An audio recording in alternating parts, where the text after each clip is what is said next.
Welcome to Up to the Minute. I'm Todd Duplantis. It's Thursday, May the 7th. Glad to have you with us as we have your Houston Community College news and information you need to know. Brittany Pacheco joins us live now from her own house in her nerd room. Good morning, Brittany. Good morning, Todd, and good morning, everyone who's watching us on Facebook Live. We appreciate you being here with us, and be sure to like our Facebook page as well as our Instagram and Twitter pages. And also, don't forget to head over to our YouTube channel. We have thousands of videos produced by our very own HCCTV, and be sure to subscribe to that channel and to hit that notification bell so you can be the first to find out the latest from HCC.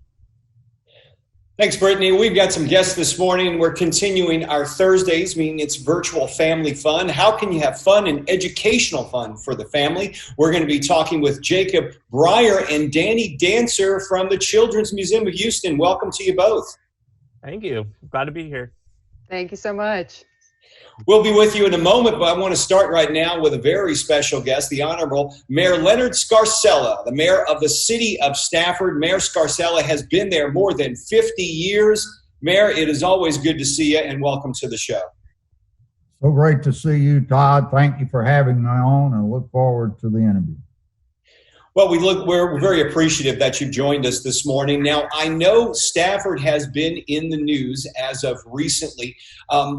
About a month ago, you guys had a press conference because I believe you had one of the first cases of COVID, if not the first case, in the state of Texas, and you had to address the media and you addressed that situation. Maybe you can update us on that. Yes, we did have the first case in Texas, and in fact, you look at the map of the U.S., and Texas wasn't even on the map. Then all of a sudden, we had this case. This gentleman been overseas.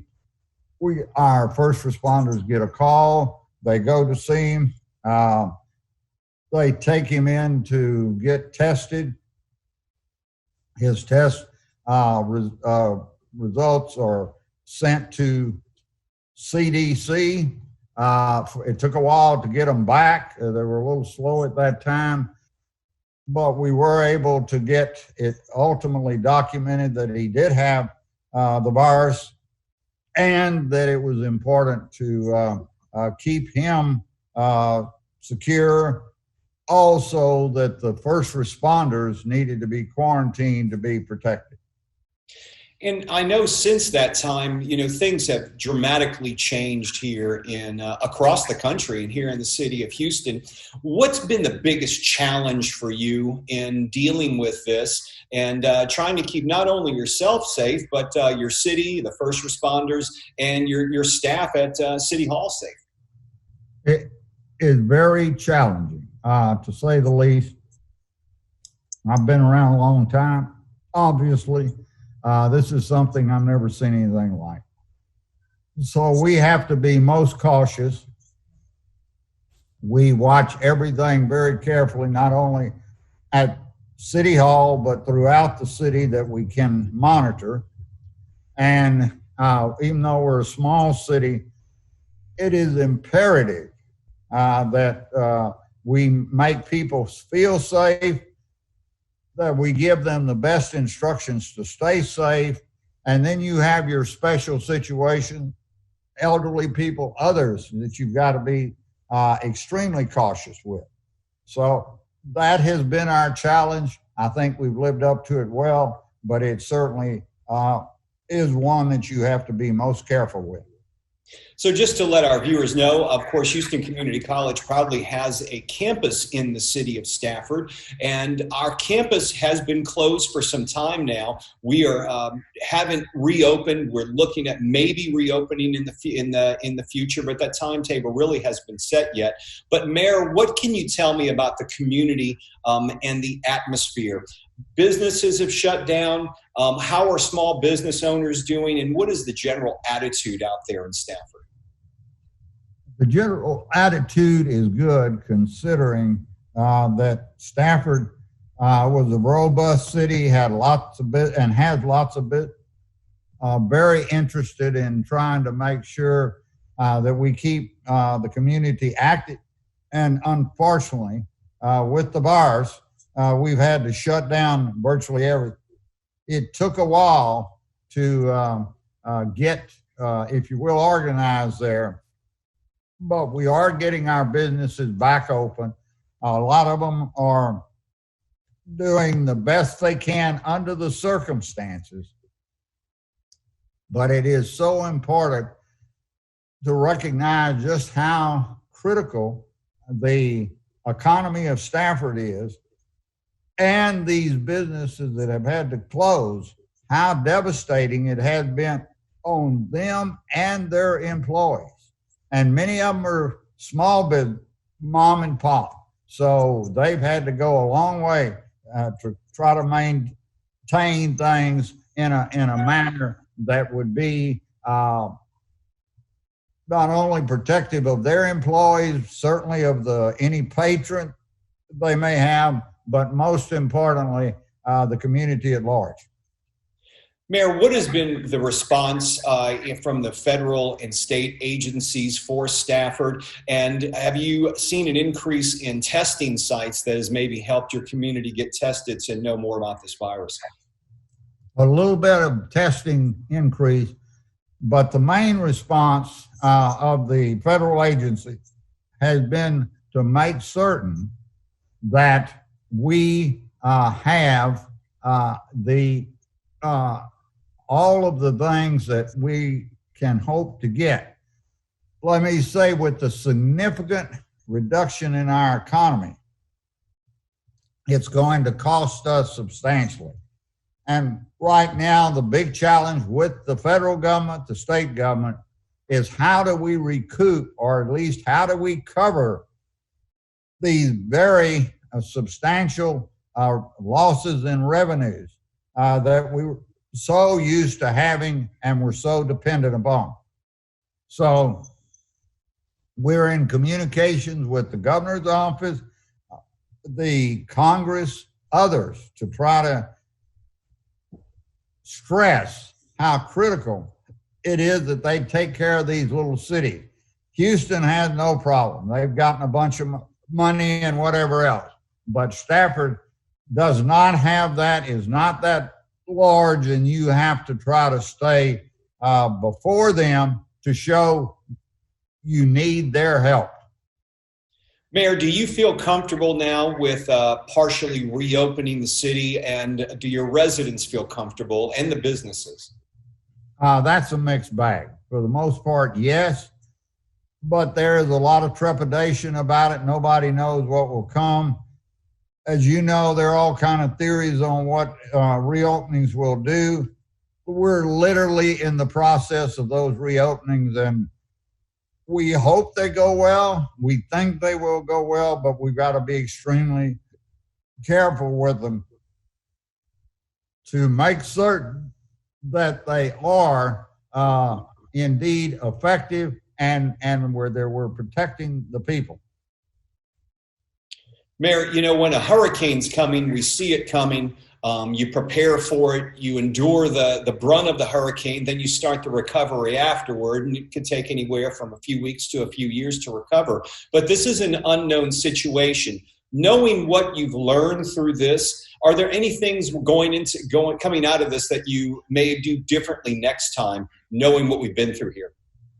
Todd, this is so unusual. I don't think there's any way that anybody could have planned about it. I have often thought, if somebody had written a science fiction novel and described what we're going through, nobody would read it. They would think it was total nonsense. That's where we are. That's what we have to try to be prepared for. That's what we're doing everything in our power to guard against. Mayor, and one final thing, I know you mentioned at the top in trying to keep everybody safe. Have you had a chance to speak with your first responders and kind of get their gauge on, I mean, are they working endless hours right now? What are their feelings in dealing with this type of crisis? Because they're put in the line of this crisis where they're having to work and the virus is out there. Great credit goes to our first responders. They have done a marvelous job. We've been very careful with their help, as well as everyone that they are in contact with or have to deal with. but all in all, it's been excellent. The attitude they have and what they put into it, and the, if you will, the very cautious way that they approach this. So enough credit cannot be given to these first responders. Mayor Leonard Scarcella, the mayor of the City of Stafford, thank you for joining us this morning. We're very proud to be partners with you. You're a longtime friend of HCC, and we look forward to opening our campus out there someday soon. And we're very anxious for you to reopen as soon as possible. Thank you so much. Thank you, Mayor. Stay safe out there. You too. All right, we're going to move on now to the Children's Museum of Houston. Parents, if you're out there, or students, if you're looking for some educational fun things to do online, well, of course, the Children's Museum of Houston has a lot of offerings for you. And we've got Jacob Breier and Danni Dancer both joining us now. Welcome to you both to the show. Thank you. We're glad to be here.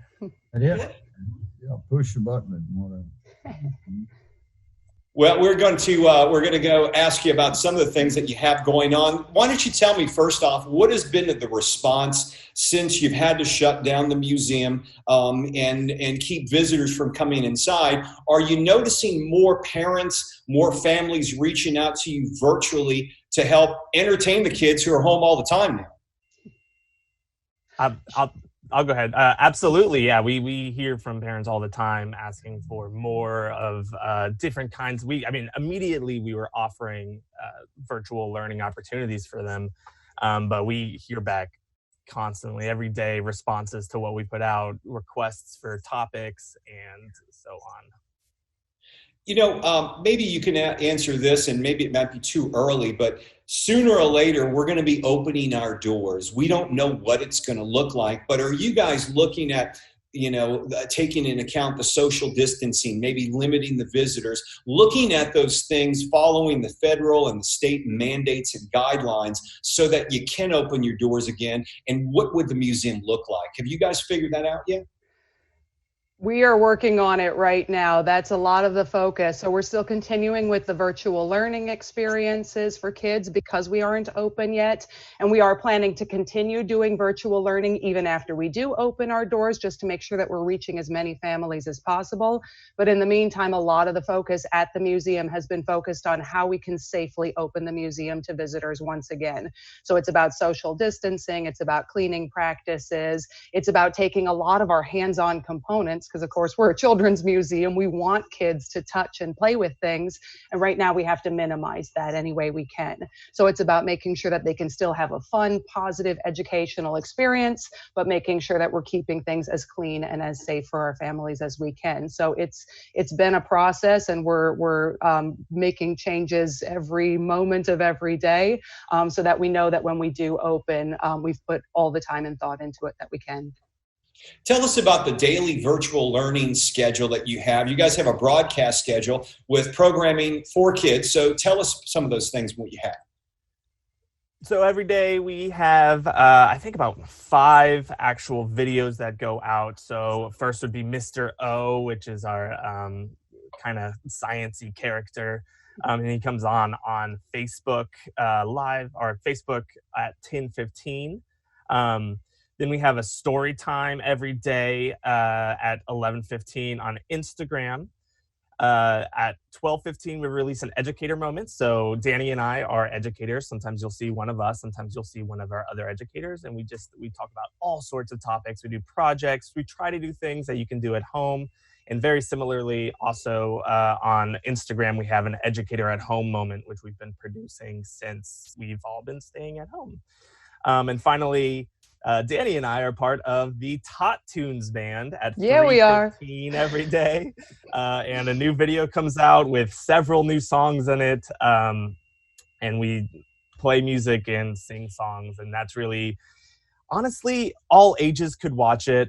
It is kind of our main offering for toddlers, aged kids, but a lot of it has broader appeal as well, at least in our minds. The Todd tunes are fascinating. I heard about those earlier, where they brought that up in our editorial meeting to tell us about that. Let me ask you this. You know, I know from like HCCTV, we're used to delivering programming online and on a television station, but we've had to start thinking of doing things outside the box. Before COVID, were you guys doing as much of this virtual online, and has it grown exponentially? What has been the process there? I can talk about that. So we had Mr. O videos. Our staff member, Keith Ostfeld, is Mr. O, and he's been producing those for probably 10 years. So we have a huge collection of STEM-themed educational videos that are available on our website. And then we have curriculum on our website as well, and that's something that it's aimed at teachers, but certainly homeschool parents or parents in general who want to do enrichment activities with their kids are welcome to take these activities and try them out at home to give them a little bit of support for the lessons that they're learning in school. Those have been the main pieces of what we've had to offer. We have a couple of programs that also have videos associated with them, like we have our Basics Houston program, for example. But as far as educational content and things that you can do at home, this video format was new to us, and it really happened. You know, our museum closed on March 15th, and on March 16th, we were making videos and putting them online just to see what we could pull together. And then everybody has sort of developed their their video editing skills and their on-screen personas and things like that as time has gone on. And from what I'm understanding, you guys cover a wide range of subjects, from math to exercise, even projects with pets. Yeah, I've seen a couple of the videos have to do with doing little projects with our pets, for sure. Jen had a great math with kind of sneaking in and seeing what her cat was doing and then graphing the results. Jen is our math educator. So it's actually, this has been really fun for us too, because especially since at the museum, each educator has sort of their special area of programming. And then, of course, having us working in our homes for the last 6 weeks, we aren't able to collaborate as easily with each other on those videos. So sometimes when they get posted on Facebook or on YouTube or Instagram, that's the first time we see them. And I'm just, oh, wow, okay, I didn't know that so-and-so even had a dog, for example. But we've gotten to know our coworkers really well through this experience. You know, we're all working in this online virtual environment where we see our coworkers face to face via computer, and many of us are stuck at home with kids. For the ones who are, do you have advice for parents who are just really running out of things to do with kids, maybe running out of patience? What advice do you two have for those parents? Well, for one, come visit our virtual learning offerings. We have quite a bit of resources up by now, with so many different new videos being posted every day. So there's a lot of good ideas there. And just spend time with your kids and make sure that you are having positive interactions every day with them. That's very, very important, no matter what age kid it is, that you have positive interactions and you talk and you just interact as much as you can make time for with working at home or everything else that's going on. Jacob and Danni, what advice would you give them if you had a chance to tell those parents what they could do for dealing with the children 24/7? Sure. Well, Jacob and I are both parents. Jacob has younger kids, and I have school-aged kids at home. So while we've been working and while we've been focusing on how, here comes my dog, while we've been focusing on how we can make sure that our families at home are having positive educational experiences. We've been fortunate enough to involve our own kids in some of the videos. And so I think that's not going to be true for every parent, depending on what their job is or their responsibilities at home. But there might be opportunities that if you're working on something, getting your kid involved in kind of explaining what it is you do for your job every day, and even some of the simple like tasks and chores that we have to do between work, like cooking and things like that. I know I've been able to get my kids involved in that as well. So finding ways to, as Jacob was saying, just spend time with them, but it can be working alongside you as opposed to something that feels like it's a distraction to you. And Todd, yeah.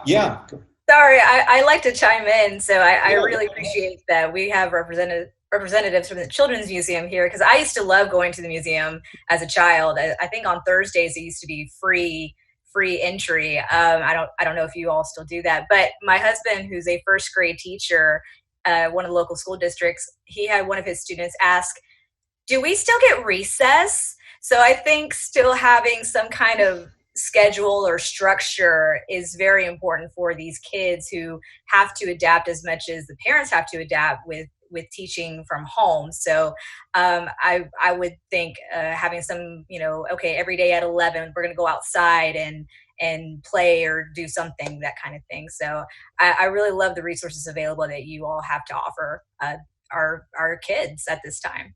And actually, a note on that, I created one of the videos. I don't think it's up yet. I think it'll be up this weekend, maybe on Sunday is what I saw. But I created the video on creating a visual schedule with, it's kind of geared towards younger kids because they don't really know what 11 o'clock, for example, is. So we have this little visual schedule. Each piece represents a different thing we're going to do. We put them all in order, and it's a really good way to like manage expectations and just have the day go smoother. So that's a great point. Jacob, Breier, and Danny Dancer, where can folks go to find all the information and the videos that you're talking about? We have our website is the best place to go, just because it'll link you to all of the different other sources where we have these videos saved. So that's CM Houston, Children's Museum Houston.org. And then from there, we also have a YouTube website. We have an Instagram site where we are posting a lot of those videos. But generally speaking, you can link to them from the CM Houston. You can also like us on Facebook. That'll make sure that you get some of those regular updates, some of the videos that come through, notice of workshops that we have coming up, things like that. Jacob and Danny, thanks for being here this morning and updating us on all the good work you guys are doing with the Children's Museum of Houston. Make sure you tell Henry a big howdy from all of us here at Up to the Minute. Will do. All right, y'all have a good day. Thank you. Thank you. And Brittany, back to you once again. So you were a big fan of the Children's Museum of Houston. You used to go yourself, right? That was what, last year? That was, yeah. I like to go with my parents. It was kind of like a weekly thing for us to spend time together as a family, because there's a huge age gap between myself and my older siblings. So I kind of grew up like an only child. Yeah. But yeah, the Children's Museum was great. I absolutely loved all the exhibits there, and like the little grocery area and just all those fun things, even the outdoorsy, sciencey type stuff that I really wasn't into, but it was just fun. It's cool that all these museums are giving people a peek inside for free, virtually, while all this is going on. They really have really transformed themselves into online, depositories for information, giving people a glimpse behind the curtain at these museums. And it's fascinating, museums and zoos. And we post a lot of those in social media. Our own Stacey Hawkins has something she calls the Brainy Break. She does a couple of those a week. And she not only visits museums here in Houston virtually, but across the nation. She was doing something with the Smithsonian. I think the other day I just saw Mount Vernon as well. Yeah, she's also done something with Ford's Theater in D.C., which is where President Lincoln was assassinated. And I've been to Ford's Theater too, so it's a really interesting landmark, if you will. And across the street from Ford's is actually where Lincoln died. So really great information that Stacey is bringing to all of us at HCC through her Brainy Breaks. So everyone go check out Brainy Breaks, either here on our Facebook or mainly on YouTube. I'm going to encourage everyone to go to YouTube because that's the place where all our videos are being housed. We've got thousands of them on YouTube, so make sure you check them all out. There are some events still happening online here on that we want to get across to you on for HCC. The HCC Visual Arts Spring 2020 Student Exhibition, Good Vibrations it's called, opens May 11th and runs through June 11th. And where can they find it? It's going to be on Instagram. This is That's This cool. is really cool. So as many of you may or may not know, almost all HCC campuses have an art gallery. And while our campuses are closed at the time, that's not stopping our students from showcasing their artwork through gallery walls on Instagram. So for the spring 2020 student exhibition called Good Vibrations, it's our non-juried exhibition featuring all studio classes from all the colleges in the HCC system. So for more information, you all can contact Catherine Fields at Catherine, that's KATHERINE.Fields at hccs.edu. And also the student film night, selected works from selected classes. That's happening Saturday, May the 16th on YouTube. So that's being brought online as well. Yes, and it's once more from our Visual and Performing Arts Center of Excellence. We have selected student works from the filmmaking program being showcased. Now, this COVID-19 abbreviated event replaces the regular end of the semester festival of student short films. So be sure to check that out. That's happening again Saturday, May 16th on our YouTube channel. So if you have any other questions, please contact Michael Cohn at michael.cohn, C-O-H-N, at hccs.edu. And of course, our YouTube channel has a number of videos. Big theme here. The reoccurring theme is check out the YouTube channel. It's really worth subscribing to, and you can follow all of our videos there. We have fall and summer registration underway right now. I know for the summer classes, Brittany, they are all going to be online. The fall is still to be determined, but we're all hoping we're going to be back in the buildings by then. That's correct, Todd. And I know a lot of students have actually DM'd us on Facebook about fall, if we're going to be back in the buildings by then. And at this time, we don't have that information available to you yet. However, we are following the guidelines by the CDC, federal, state, and local, and our college officials to see when that will happen. But yes, fingers crossed, hopefully we'll be back for fall semester. But yes, you can go ahead and register for summer and fall classes now by going to hccs.edu/now. One thing you can be assured to is that we are going to deliver the education to you. You'll get a chance to take those classes either online or in person. So you can rest assured that when you sign up for these classes, you'll be able to complete these courses. As mentioned, summer classes are going to be happening online. In fall classes, it's still to be determined. I can tell you the administration is looking at the best way to provide an education to our students. So we're working on that. Virtual graduation. We talked about it yesterday with Dr. Shante Grays, the Vice Chancellor of Student Services. That's happening May the 22nd online, Brittany. It's the very first for HCC having this virtual graduation. So for students, I believe the deadline was yesterday, correct, to register. But that shouldn't stop you, because you also have another opportunity to participate in this fall/winter's commencement ceremonies. Now, again, that's also to be determined. Hopefully we'll be back in the classrooms by the fall, and hopefully we'll be able to have our in-person commencement ceremonies again at the end of this year. So all spring 2020 graduates, you're invited to participate not only in the virtual commencement, but also the in-person commencement. So tell your friends, tell your family, go ahead and get your cap and gown, because you're going to need it if you definitely want to participate and walk across that stage. It is a very momentous occasion for all. And we know ideally this isn't the way that you guys were hoping to graduate, but we're still trying to do something to showcase all of your efforts and your accomplishments. Couple of websites for you to visit, hccs.edu/health-notice. You will find all the information on the COVID crisis, how it affects our students, faculty, and staff. And for students yourselves, you can go specifically to hccs.edu/COVID-19 students. One thing, Brittany, in talking to all of our guests, we've talked to people in the restaurant industry this week. We talked with Dr. Grays, we talked with the Mayor of Stafford, and now just the Children's Museum. When things do open back up and when we are allowed to roam freely in society, things are going to look a whole lot different than they did before spring break. One way or another, there's going to be social distancing. Some people might wear masks. I was at a restaurant this weekend, and they're down to this 25% capacity thing.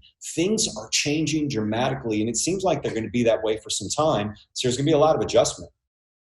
There will be, but I'll tell you one thing though, for people who have been needing a haircut, now that the hair salons have been okay to open tomorrow, man, those stylists are going to make a killing. Yeah, and good for them too, because yes, a lot of those folks have been out of work for some time, and great for them. I hope they get all the business they need to start recovering financially after all of this.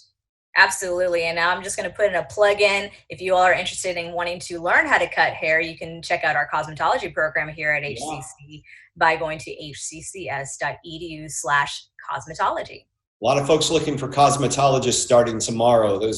I imagine some of those shops, you'll see lines out in front with the 6-foot partitions and people waiting out on their cell phones or waiting in line.